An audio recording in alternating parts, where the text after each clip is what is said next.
ሰላም የተወደዳችሁ እንደምን አላችሁ?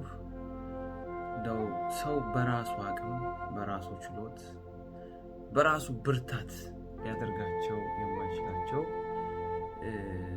ጥቂት ነገሮችን ለማውራት የመጣሁትና እንደ ሰው የምንችላቸው የምናደርጋቸው የምናከናውናቸው በእኛ ውስጥ የተቀመጡ አቅሞች አሉ ልንሰራቸው የምንችላቸው ግን ደግሞ የትኛውንም ያክል ጥረት ብናደርግ አቅም ቢኖረን ብርታቱ ቢኖረን ገንዘቡ ቢኖረን ጊዜው ቢኖረን በእኛ ህይወት የማይቻሉ በክርስቶስ ብቻ የሚቻሉ ነገሮች አሉ እና በእኛ ጥረት ማንሰራቸውን ኢየሱስ ክርስቶስ ብቻ በእኛ ህይወት ሊያደርገው የሚችላቸውን ጥቂት 6-7 ነጥቦች እንደው ፈጠን ብዬ ብዙ ኤክስፕላኔሽን የሌለበት ነገር ላንሳላችሁ እና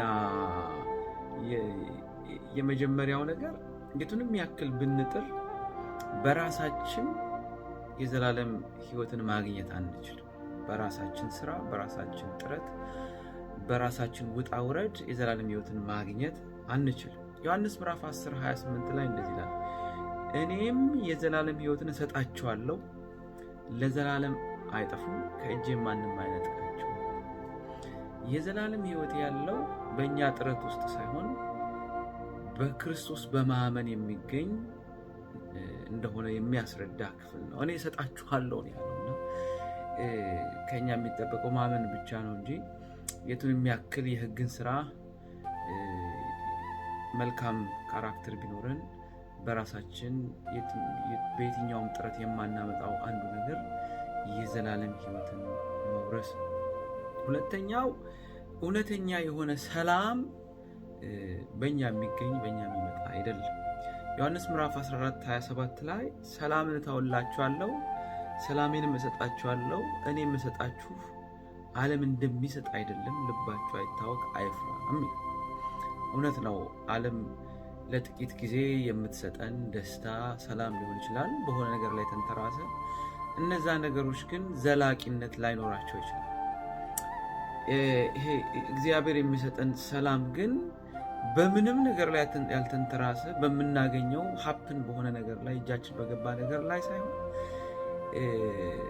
መለኮታዊ ደስታ ኪስ ቢሞላ ባይሞላ ነገር ቢሳካ ባይሳካ ሁሉ ጊዜ የተረጋጋ ማንነት በእግዚአብሔር ላይ የተደገፈ ማንነት እውነተኛ የሆነ ሰላም ከእግዚአብሔር ብቻ በክርስቶስ ብቻ የሚገኝ ነው። በሶስተኛ ደረጃ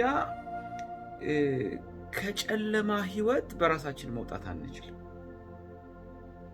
ዮሐንስ ምዕራፍ 12:46 ላይ በእኔ የሚያምን ሁሉ በጨለማ እንዳይኖር እኔ ብርሃን ሆኜ ወደ ዓለም መጥቻለሁና ይላል። በእኔ የሚያምን ሁሉ በጨለማ እንዳይኖር። ስለዚህ ሰው ክርስቶስ ከሌለው በጨለማ ውስጥ ነው ያለው፣ በአጋንንት ስራት ነው ያለው፣ የራሱን ፍቃድና የአጋንንትን ፍቃድ ነው የሚያደርገው። ስለዚህ በእግዚአብሔር እውቅና ውስጥ የለም ማለት ነው። በእኔ የሚያምን which means በክርስቶስ እስካላመንን ድረስ እመኑኝ በጨለማ ውስጥ ነው ያለነው። ከጨለማ ለመውጣት ደግሞ በእኛ ጥረት የሚወጣበት አይደለም፣ በእኛ ብርታት የሚወጣበት አይደለም። ምንድነው ካላችሁ በኢየሱስ በማመን በእኔ የሚያምን ሁሉ በጨለማ እንዳይኖር እኔ ብርሃን ሆኜ መጥቻለሁ። ስለዚህ ብርሃን ሆኖ የመጣውን ኢየሱስ ክርስቶስን እስካላስገባ ድረስ አንድ ሰው ወደ ህይወቱ በቃ ፔሬድ በጨለማ ውስጥ ነው ያለው። በክርስቶስ ብቻ የሚሰራው ነገር ክርስቶስን በማመን ብቻ የሚገኝ ነገር ምንድነው ካላችሁኝ ከጨለማ ወደሚደነቅ ብርሃን መውጣት የሚቻለው በክርስቶስ።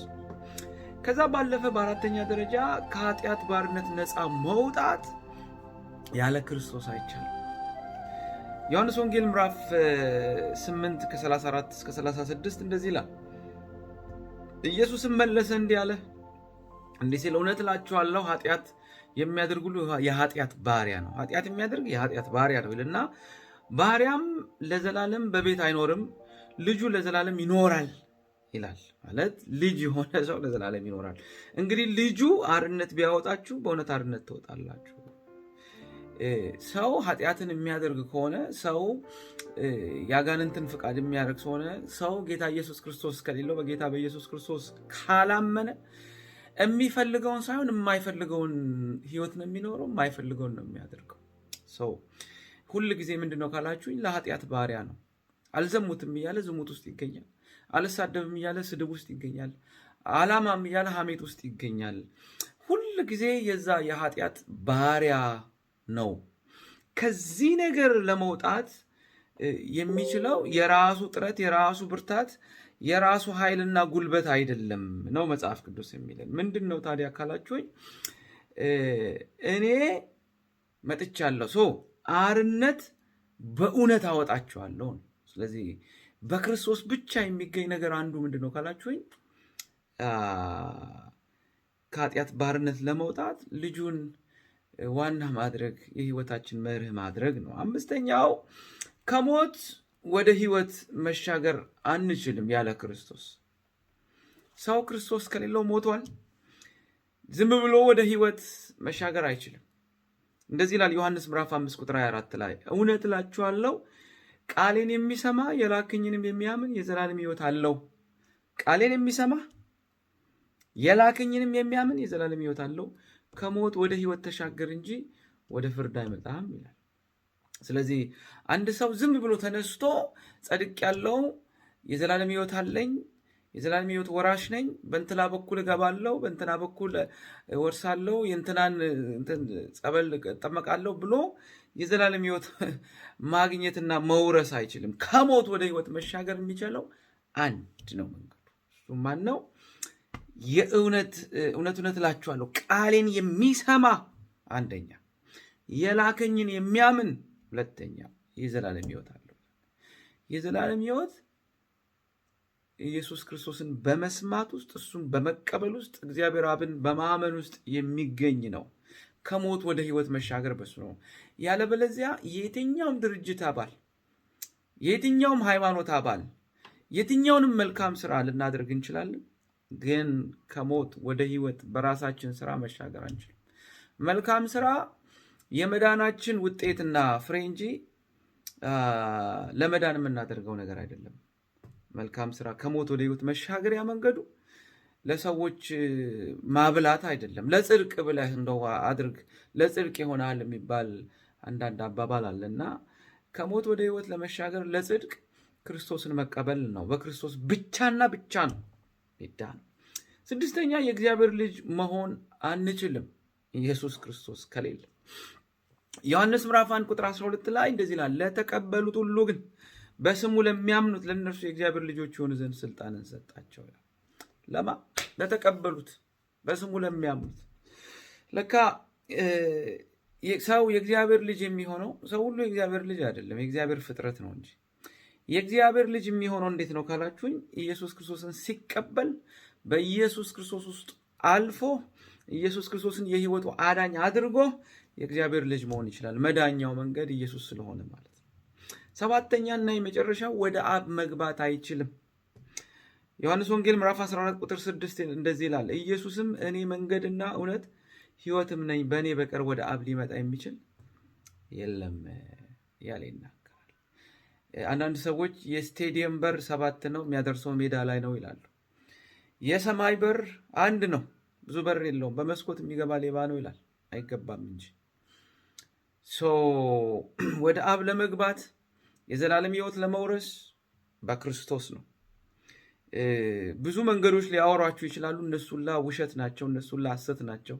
አንዳንድ ጊዜ ሚዲያዎች ላይ እናያለን። ድንጋይ ውስጥ ጭንቅላታቸውን ቀብረው መዳኛው ነው ይላሉ። የእንትና ቆብ ያረፈበት ነው ይላሉ። መግቢያው ይሄኛው ነው ይላሉ።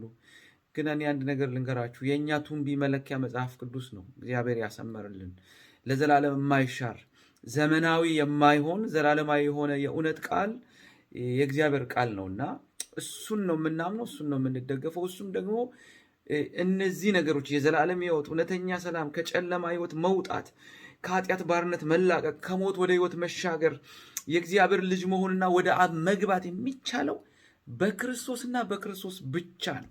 ዛሬ የተከበራችሁ የተወደዳችሁ ወዳጆቼ ይሄ ጌታ የእናንተ ጌታ ቢሆን በሱ ውስጥ እነዚህን ትርፎች እነዚህን በረከቶች ታገኛላችሁ ማለት ነው። ከሱ ጋር መጣበቅ መስማማት ይሆንላችሁ በጌታ በኢየሱስ ክርስቶስ ስም አሜን።